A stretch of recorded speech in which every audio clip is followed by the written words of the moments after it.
The war between humanity and the Veiled Dominion was one of desperation, not ambition. Humans had entered the galactic stage only decades earlier, brash and unyielding, a young species with little respect for the rigid hierarchies that had ruled. The stars for millennia. To the ancient Veil, this defiance was an insult. To humanity, it was survival. The clash was inevitable. Commander Elias Kale was among the millions caught in this storm. A soldier hardened by years of combat, he had learned to move with the instincts of a predator, silent, quick, and unyielding. The Dominion's forces had struck hard at Carrion IV, a jewel world once famed for its crystal towers and shining spires. When Elias emerged from the smoldering wreckage of his unit's drop zone, he found himself one of the few survivors, cut off behind enemy lines. The city around him was dying, its beauty reduced to ash and rubble. It was within these ruins that fate twisted his path. The faint sound reached him first, a cry, soft, almost impossible to detect over the roar of distant artillery and the crackle of fires. Elias froze, instincts on high alert. It wasn't the cry of a soldier. It was too fragile, too desperate. Following it through collapsed corridors and shattered mosaics, he came to what had once been a grand ceremonial hall. Its ceiling had caved in, sending shards of glowing crystal spearing through the floor. And there, half buried beneath rubble, lay a figure. She was unlike anything Elias had seen. The obsidian hue of her skin shimmered faintly under the dust, and glowing veins pulsed weakly, dimming as though they were candles about to extinguish. Silver eyes, half-lidded, locked onto him with a mixture of defiance and fear. Her garments, though torn and bloodied, bore the unmistakable golden crest of the Dominion's royal house. She was no ordinary soldier or civilian. She was a princess. Elias's training screamed at him to move on. A wounded enemy leader was a prize, yes, but also a liability. Yet he found himself kneeling beside her, brushing debris away from her wound. A jagged shard of crystal had pierced her side, and the bioluminescent glow of her veins flickered dangerously. She had minutes at most, her lips parted, voice soft and ragged. "Leave me, human. My blood is gone. Without it, a veil cannot live." Elias knew the biology. Every soldier had been drilled on Dominion physiology. Their blood wasn't just a fluid, but an energy conductor that sustained their cellular functions. Loss of it meant certain death. Transfusion was impossible. Veil bodies rejected foreign matter violently. And yet, as he looked into her fading eyes, something within Elias snapped against reason. Maybe it was defiance against the cruelty of war. Maybe it was the stubborn refusal to let life slip away, no matter whose it was. Or maybe it was simply human instinct, the same reckless compassion that had carried his kind through countless impossible trials. "I won't let you die," he muttered.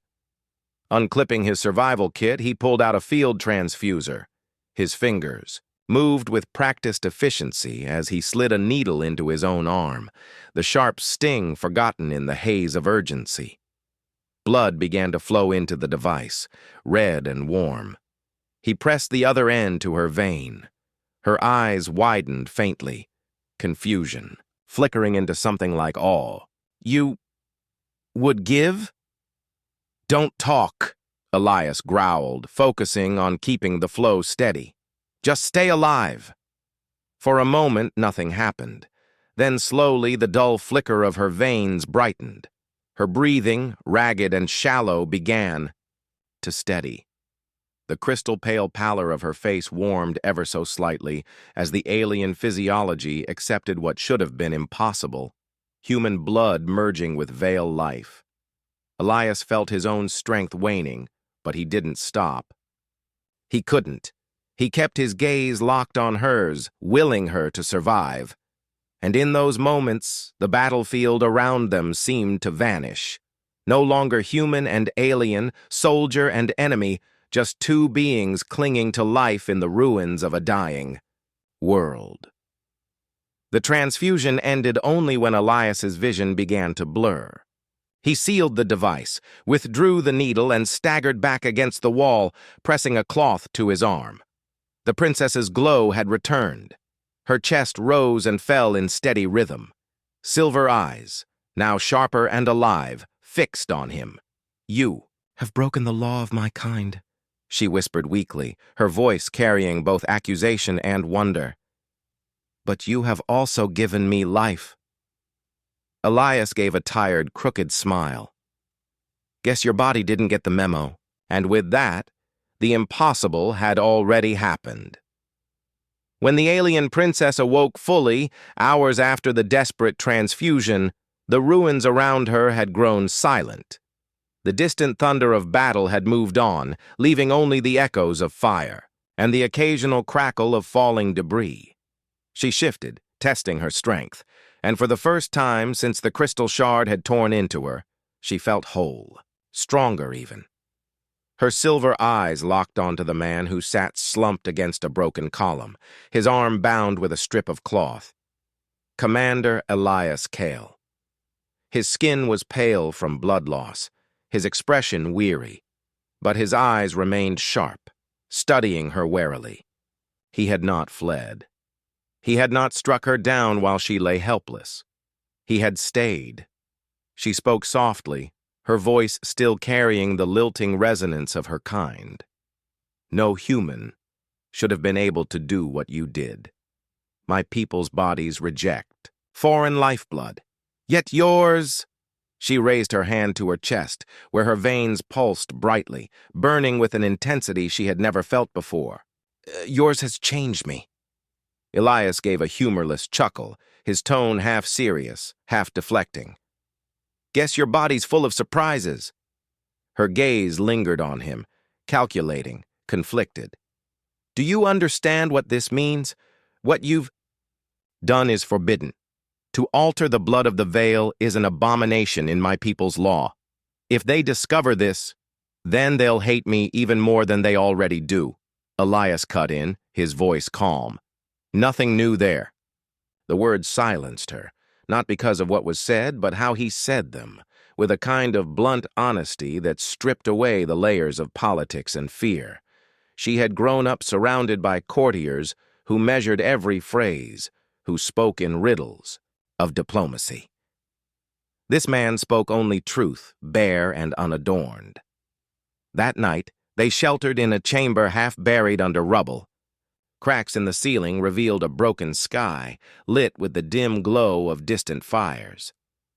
As the flames of a small camp flickered between them, Princess Serena studied her strange savior more closely. He was unlike the stories told by her people, who described humans as brutish, savage, incapable of discipline. No, this man carried scars, yes, and his movements were rough-hewn, but beneath that, she saw restraint, purpose, and something her kind rarely recognized: compassion. He had given his blood not for advantage, not for glory, but for life. Her life. Why? She asked at last, the question burning in her chest.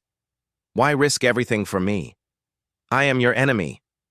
Elias poked at the fire with a shard of crystal, eyes never leaving the embers.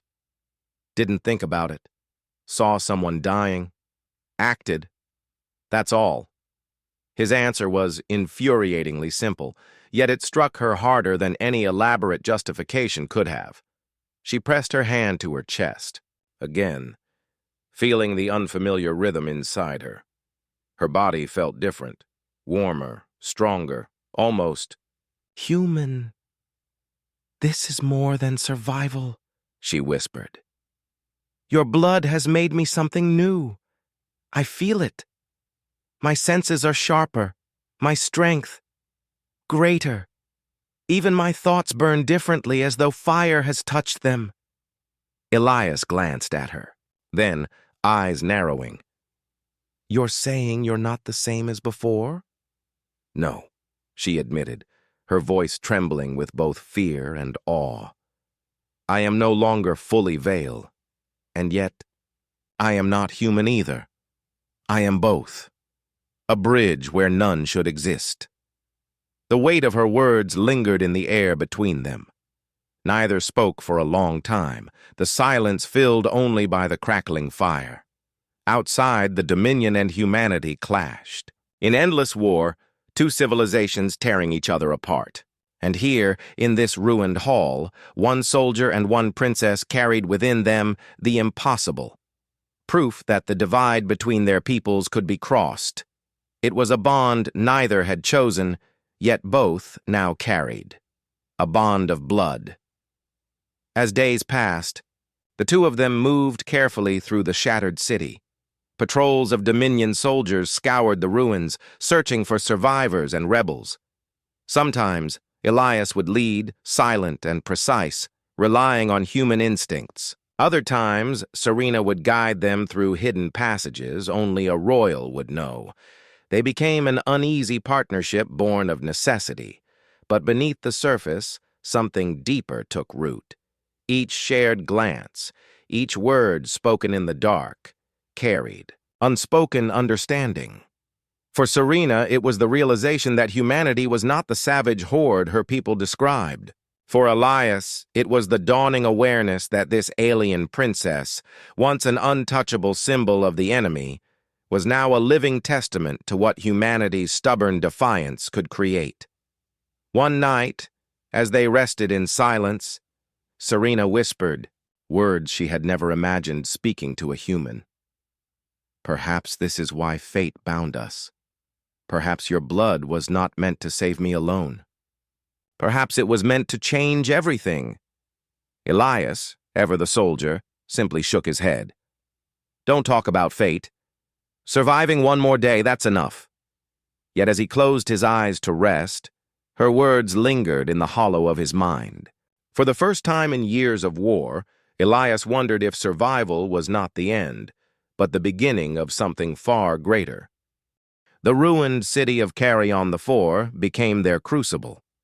What began as simple survival turned into something far stranger as the days unfolded. The transfusion had not merely saved Princess Serena's life, it had rewritten her. At first, the changes were subtle. She found herself moving with unusual speed, catching herself before stumbling on broken stone. Her wounds, scrapes, burns, bruises, healed within hours, not days. Her senses sharpened, hearing the faint shuffle of enemy patrols long before. Elias could detect them. Even her emotions surged in unfamiliar ways, hot and sharp, so unlike the cool, measured calm her people prized. Elias noticed it too. He said nothing at first, merely watching with the wary eyes of a soldier.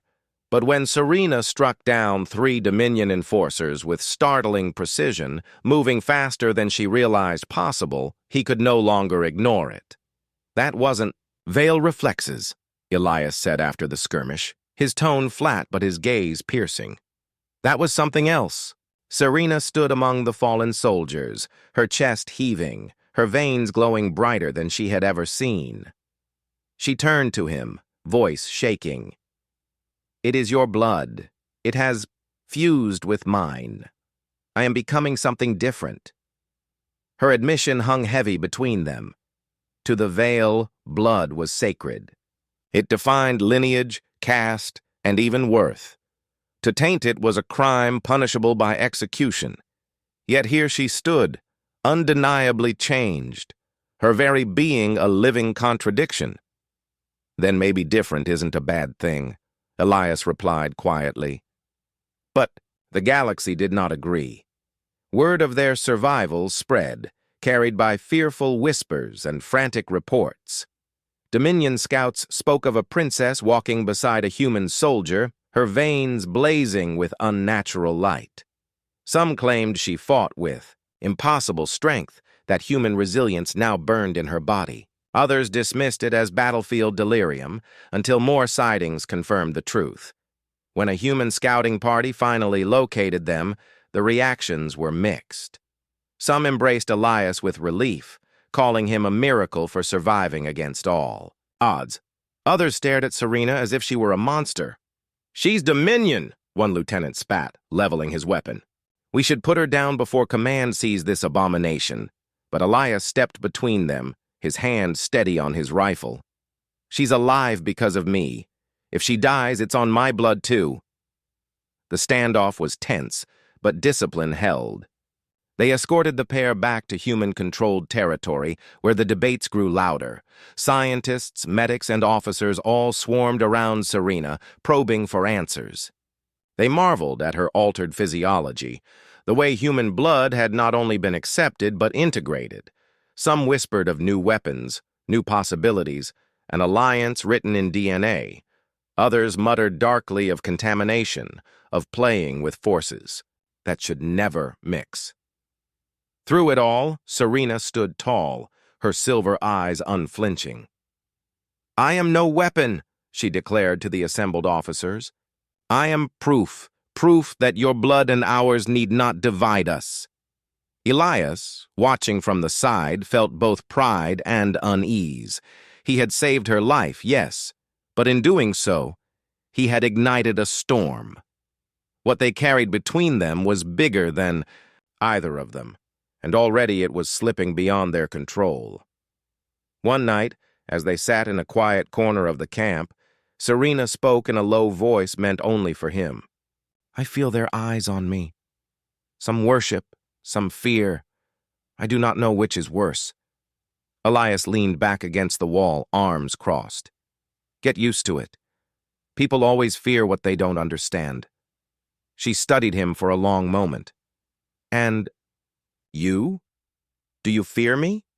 His answer came without hesitation. "No. I trust you. That's enough." Her chest tightened at the words, though she could not say why. Trust was not something freely given in her world, especially not to enemies. Yet here, with a human soldier who had bled for her, trust was the only foundation they had. As days turned to weeks, Serena's abilities continued to grow. She could endure wounds that would have crippled her kin. She fought alongside human soldiers with uncanny synergy, adapting to their unpredictable tactics.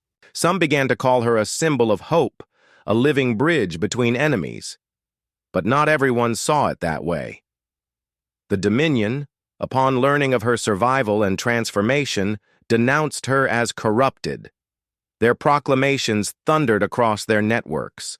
"Princess Serena is no longer Veil. She is a tainted vessel, an enemy masquerading in our form. She must be destroyed." The humans were little better. Their high command debated whether she was an opportunity or a threat, to weaponize her or to erase her before the Dominion could exploit her existence. Caught between two worlds, Serena realized the truth. "Neither side will let me live as I am," she whispered one evening, staring into the fire. Elias reached out, his hand steady on hers. "Then we make our own side." The words settled into her like stone and flame all at once. She was no longer just a princess or a soldier. She was something new, something that carried the weight of two species inside her veins. And as she looked at Elias, weary yet unwavering, she understood. The awakening was only the beginning, the revelation of Princess Serena's survival, and transformation spread like wildfire across the galaxy. Rumors traveled faster than warships could chase them. The human forces whispered about her unusual abilities and the uncanny strength she exhibited after the transfusion. The Dominion's citizens and soldiers were equally shocked, viewing her not as their princess but as a heretical abomination, a living proof that their sacred laws had been defied. The universe seemed to hold its breath, waiting to see what would become of her. Serena herself understood the gravity of her position. Though she had survived death by human intervention, she was now a symbol, a dangerous one. The Dominion denounced her, claiming that her altered physiology was a crime against their people. Humanity, though indebted to Elias and recognizing the potential of her transformation, was equally divided. Some saw her as a beacon of hope, a bridge to peace. Others feared that the alien-human fusion was unnatural, that it could bring more disaster than salvation. It was in this charged atmosphere that the Great Tribunal convened. Representatives from both the fractured Dominion and human leadership gathered in a vast hall suspended above the clouds of a neutral planet. The tribunal had been established to arbitrate conflicts, but few had imagined that it would witness the trial of a princess whose blood had been contaminated by human life. The air inside the chamber was thick with tension. Delegates whispered among themselves, eyes darting toward Serena and Elias. Humans stood wary. Dominion nobles scowled, and a silence settled over the proceedings as the first words were spoken. The accusation came from a high-ranking Vale lord, his voice sharp and cold. "Princess Serena has violated the sacred laws of our people," he declared. "Her veins now carry the blood of our enemies. This act is treason, corruption, and betrayal. She is no longer Vale and must be executed immediately." Murmurs erupted among the human delegates. A few protested, citing the unusual circumstances of her survival and the undeniable evidence that she was alive only because of Elias Kale's actions. The discussion quickly escalated into a heated debate. Some argued for her protection, reasoning that her fusion of human and Vale blood represented an unprecedented opportunity for understanding and cooperation. Others warned of danger, of the destabilizing effect on both species, and of the potential misuse of her abilities as a weapon. Serena herself stepped forward, the glow of her veins illuminating the chamber. Every eye turned to her, drawn to the unnatural radiance and the intensity of her presence. She did not plead or beg. She did not show fear. Instead, she addressed the tribunal with a calm, commanding voice that carried across the vast hall. "I am Princess Serena of the Vale," she began. "And I am also something new. I am living proof that your divisions, your hatred, and your fear of one another are unnecessary. One act of courage, one act of sacrifice has united what centuries of war have kept apart. I am not a weapon. I am not a threat. I am evidence that life, regardless of origin, can find a way to bridge the divides you insist on maintaining." Her words reverberated, silencing even the most vocal of her accusers. Some were struck with awe, others bristled with outrage. It was clear that neither faction could control her narrative. Then Elias stepped forward. Unlike the princess, he did not speak of ideals or philosophy. His words were simple, direct, and piercing in their honesty. "I did not save her to prove a point," he said, addressing the assembly. "I saved her because she was dying, because life matters. If you call that a crime, then it is your fear, not mine. If you cannot see that this act, my act, has the potential to unite rather than destroy, then you are blind to what survival truly means." The room erupted in chaos. Arguments and accusations flew.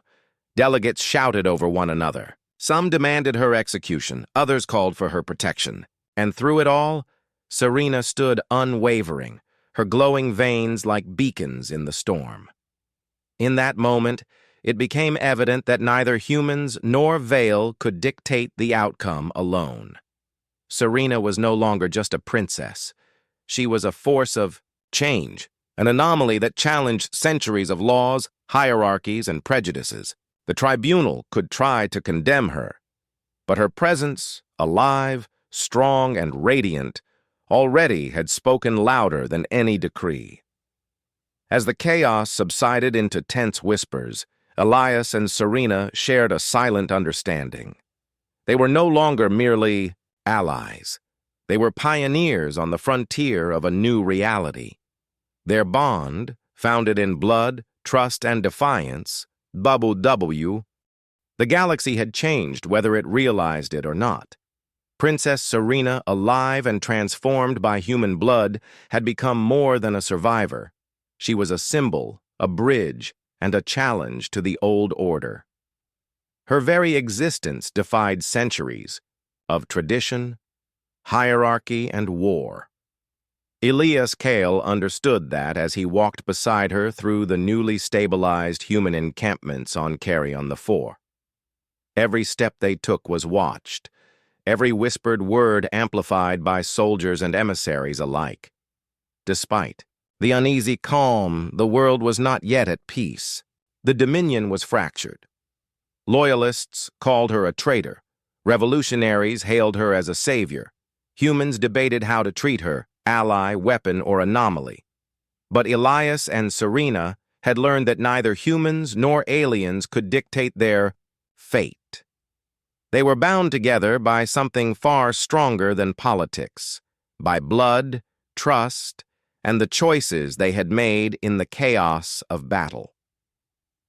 The first major sign of the shift came in the field. Small squads of humans and Dominion defectors, inspired by Serena's survival and Elias's bravery, began operating together. They conducted raids, rescues, and missions with a synergy that had never existed before. Soldiers who once fired upon one another now moved in tandem, protected by the example of the princess who bore both human and Veil blood. Her abilities, enhanced strength, accelerated healing, and unmatched reflexes, made her the perfect embodiment of what collaboration could achieve. Every victory, however minor, sent ripples through the galaxy. Rumors spread. The princess who had survived death by the blood of a human was not merely alive, she was thriving. Reports told of her walking into battle, veins glowing like molten silver, eyes reflecting a strange mixture of her old Veil serenity and newfound human fire. Tales of her deeds reached distant systems, inspiring awe, fear, and hope. Serena and Elias became inseparable, though not by romance alone. They were partners in a struggle that transcended personal survival. She often turned to him quietly during these missions, asking questions about human customs, philosophy, and most importantly, the stubborn resilience that had allowed him to survive countless battles. "Humans endure so much," she remarked, one evening watching him repair his weapon by firelight. "Yet you always continue. Why?" Elias shrugged, a faint smile on his lips. "Because if we don't, no one else will. That's all there is to it." It was this simplicity that struck her the most. Veil society had always prized complexity, elegance, and calculated design. Yet humans, in their rough, chaotic way, survived where the Veil had failed. And in her veins, that human vitality now ran alongside her own ancient blood, a living testament to what could happen when the two species ceased seeing each other as enemies. The political machinations continued. Of course, the Dominion elders demanded her execution.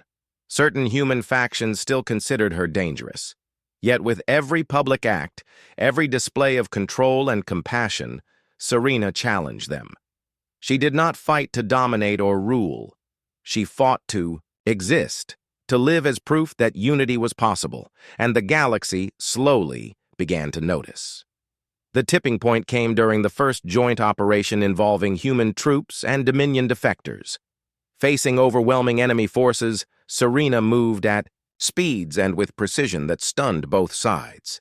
She healed soldiers mid-battle, coordinated strategies, and fought with a brilliance that none could ignore. When the dust settled, victory belonged to the coalition she had inspired. This was no longer simply survival. It was transformation, as the stars lit the sky above Carrion 4. Serena turned to Elias, her glowing veins casting a soft silver light over his battle-worn face. "Do you realize what we've done?" she asked quietly, almost afraid to voice it. Elias looked out at the horizon, weary but resolute. "Yeah," he said, "we've started something they can't stop." It was true. Across the galaxy, whispers became plans. Skepticism became cautious hope. Humanity and fragments of the Dominion began tentative alliances, inspired by the living proof of cooperation within Serena. Children of both species began studying together, Scientists shared knowledge. Cultures collided and fused in ways no treaties had ever achieved. Serena's blood, the union of two species, became more than survival. It became a foundation. Medical breakthroughs, enhanced understanding of alien biology, and the promise of a lasting truce all sprang from that single, reckless act of compassion by one human warrior. In the quiet moments, away from the war and politics, Serena held Elias's hand. "I never imagined that death could lead to something so alive," she said. Elias smiled, tired but steady. "Neither did I. But it seems that when humans bleed for life, they don't just save one person. They change everything." And so, the galaxy entered a new era. The war had not ended in the traditional sense, but the seeds of peace, understanding, and collaboration had been sown. Through one human's courage, one princess's survival, and their shared bond, two worlds were forever altered. Where once there had been fear and hatred, now glimmered possibility, and in that possibility lay the future of the stars.